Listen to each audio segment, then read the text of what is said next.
O livro de Josué, ele é conhecido provavelmente pelo capítulo 1, e sempre que alguém for mencionar Josué, vai falar do texto no capítulo 1, nos primeiros versículos, onde existe um desafio para Josué, para que ele seja forte e corajoso.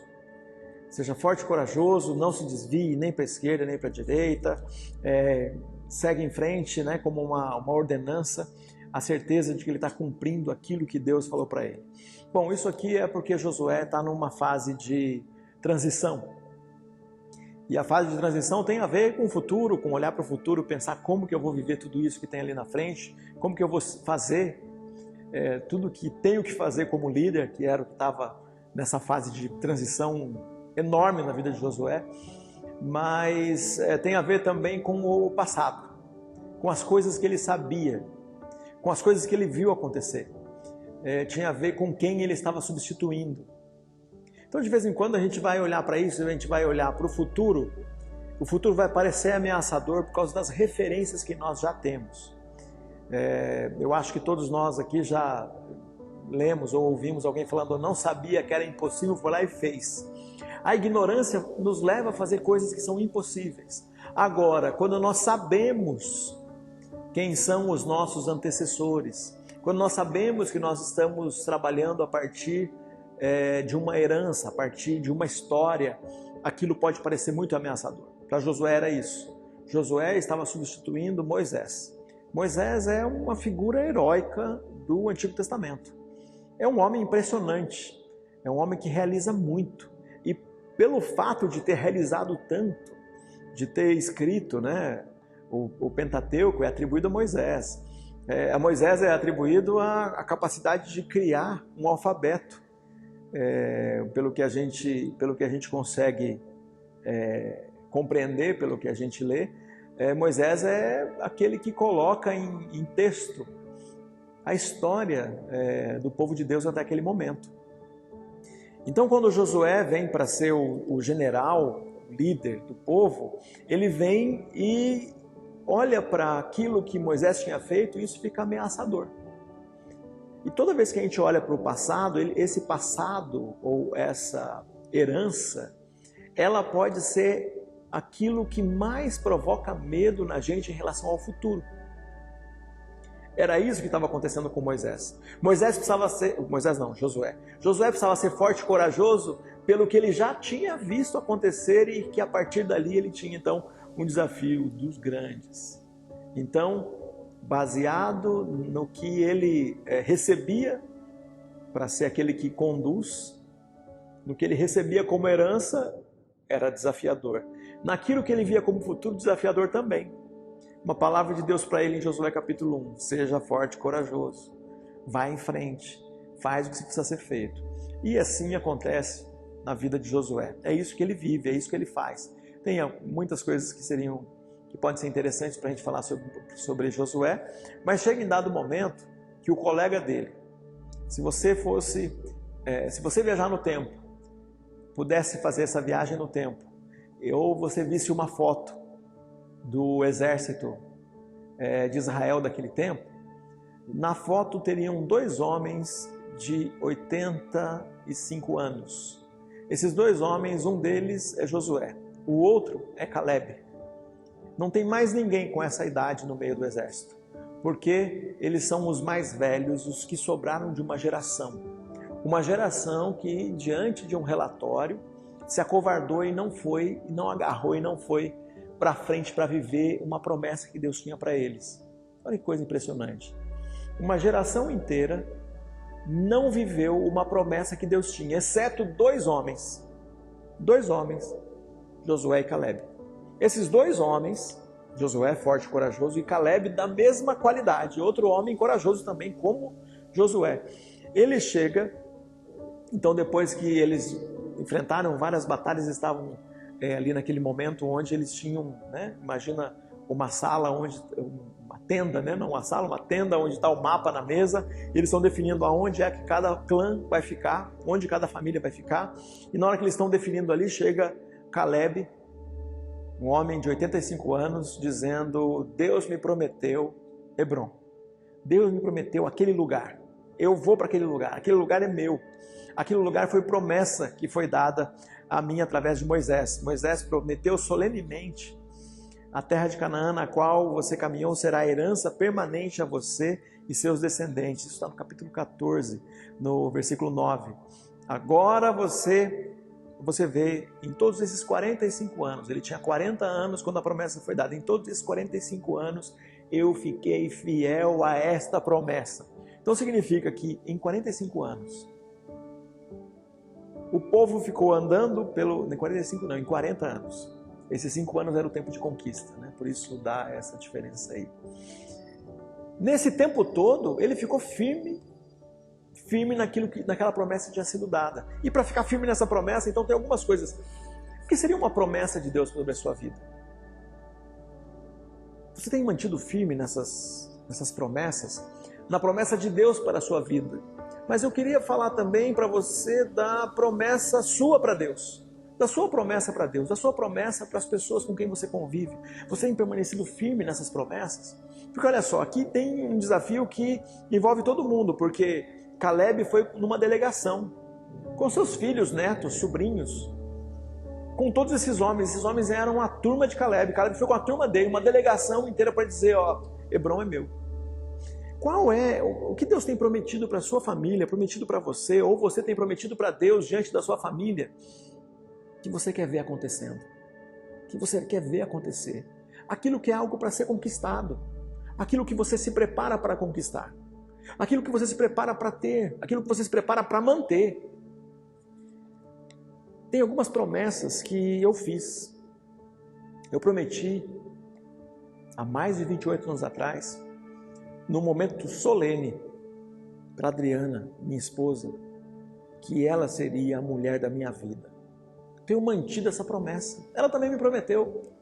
Ela me prometeu que eu seria o homem da vida dela, que a gente cuidaria um do outro. Nós estamos mantendo essa promessa. Nós temos uma promessa que é diante dos nossos amigos, diante de Deus. A gente, claro, com todo o cuidado de Deus, a gente tem conseguido manter essa promessa. Promessa solene que eu fiz diante de Deus. E que a cada ano que passa, a gente pode experimentar o cuidado dele para que a gente mantenha essa promessa. Alguns amigos gostariam de estar vivendo isso. Algumas amigas gostariam de estar vivendo isso. Não puderam. Deus tem abençoado que a gente consegue viver isso. Viver o nosso casamento. Manter o nosso casamento. Algumas pessoas estão lidando com a vida possível, né? Qual é a vida possível quando a gente já não pode mais viver aquela promessa de casamento? Qual é a vida possível? De vez em quando alguém quebra a promessa com a gente. O que a gente faz quando alguém quebra a promessa com a gente? O que dá para a gente refazer? O que dá para a gente fazer? Porque olha só, Caleb andou por 40 anos e as pessoas que andavam no entorno dele era gente que não acreditava na promessa, que não acreditava que existia um lugar, que não acreditou que dava para conquistar um lugar, que dava para viver em um lugar onde as coisas funcionariam, onde aquele lugar seria dele, não sem batalha, não sem trabalho, não sem processo, não sem envolver a família toda. Ele andou o tempo todo com gente que lamentava, com gente que desprezava, com gente que não acreditava. Ele andou o tempo todo, mas ele continuou acreditando. Ele continuou acreditando e ele viveu para ver a promessa de Deus realizada. Tomás Halik, um escritor que eu gosto bastante, ele diz que a gente pode colocar os olhos no futuro e a gente marca um encontro com Deus no futuro. Então tem algumas coisas que você pode marcar um encontro com Deus no futuro. Naquele dia do qual eu mencionei aqui, do meu casamento, eu não tinha a noção de que eu estava marcando um encontro com Deus no futuro. Mas esse futuro aqui, da minha família, só é possível porque eu marquei um encontro com Deus no futuro, dizendo coisas sobre manter a minha vida com a minha esposa e ela manter a vida dela comigo.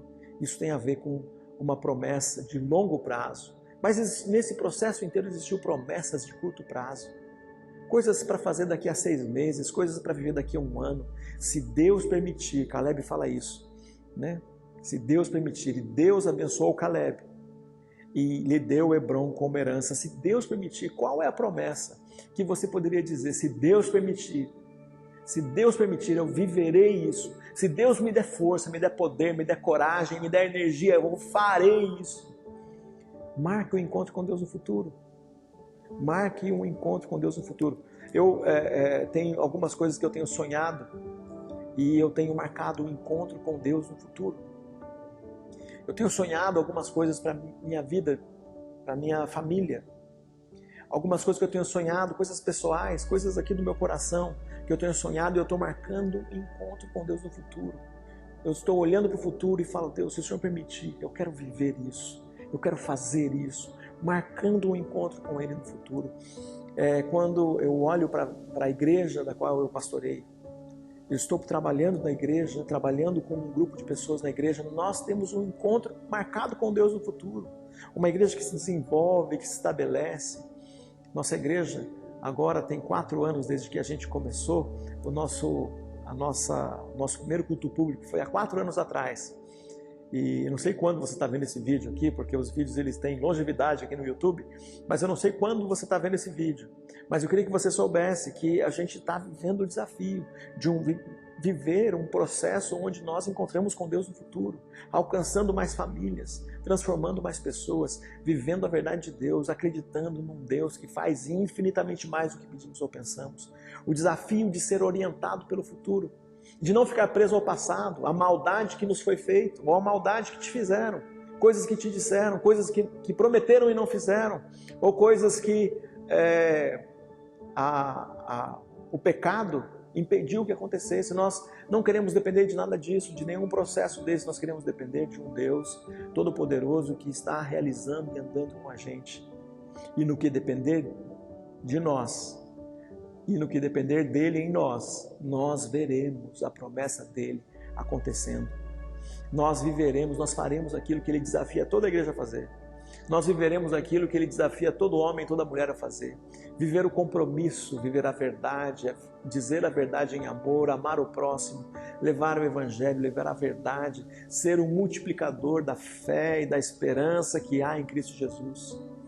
Meu desafio para você é que você considere o teu desafio desse ano. Terminar esse ano, quem sabe, todas aquelas promessas para o ano de 2023, que é agora que eu estou gravando esse vídeo, talvez já você tenha até perdido a esperança que isso é possível. Refaça o caminho, olhe para isso, marque um encontro com Deus no futuro para os próximos meses. Que seja possível você viver isso. Combine com as pessoas que você ama, farei isso. Combine com as pessoas que você ama, que vai chegar o dia onde a fé, ela se materializa. O texto de Hebreus diz que a fé é a certeza daquilo que não se vê. Mas chega o dia que aquilo que não se vê se torna realidade, então a fé materializa. Um dia as coisas não eram possíveis, mas quando aquilo acontece, você fala, a fé não é mais necessária, se materializou aqui, é um fato. Eu espero que você tenha experiências profundas como aconteceu com Caleb. Um dia Caleb está lá, na terra dele, em Hebrom. Está lá, imagina ele na casa dele, em Hebrom. Ele está sentado na cadeira, na casa dele, e dizendo, está realizado, está feito, promessa cumprida. O encontro que eu marquei com Deus aconteceu. Esse lugar aqui é a prova de que Deus está andando comigo. Esta família é prova de que Deus está comigo. Esse casamento é prova de que Deus está com a gente. Esta igreja é prova de que Deus está com a gente. Esse desafio, né? Esse negócio é a prova de que Deus está comigo. Não ter abandonado a Deus no meio do caminho, não ter abandonado o sonho no meio do caminho, não ter abandonado, não ter deixado ninguém pelo caminho. Isso é a prova de que Deus estava comigo. Algumas pessoas não estarão com você nesse momento. O desafio nesse ponto é você e Deus, você com Deus. Como Caleb, eu desafio você. Como Josué e Caleb representam essa força, essa coragem, eu desafio você a ser forte, ser corajoso e marcar um encontro com Deus no futuro. Imagina Josué e Caleb conversando, os dois com 95 anos, contando as aventuras de uma vida inteira, contando as histórias de uma vida inteira, que Deus andou com eles e eles puderam ver a promessa de Deus materializada na sua frente. Que você possa ver as promessas de Deus materializadas na sua frente. Que Deus te abençoe.